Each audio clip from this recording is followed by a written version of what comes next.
Yeah, yeah! Umaga pa lang, busina na ang tugtog. Sa kalsada ng Pinas, sabay-sabay ang galaw. O wala na rin.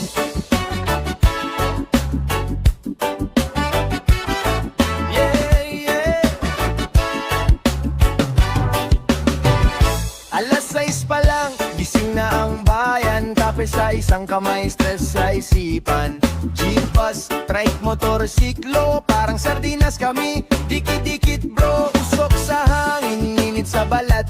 1 kilometro, 1 oras ang lakad. May pasok ka na, pero nasa kalsada. Traffic na naman, paulit-ulit na drama. Sabi nila, ayos na raw bukas, pero kahapon pa yan ang bukas. Kami naghintay, kami napagod sa kalsadang parang walang katapusan. Oh Lord, traffic na naman sa Pilipinas, umiikot ang gulong, pero walang usad. Ngiti na lang kahit naiinis na, reggae na lang para gumaan ang gala.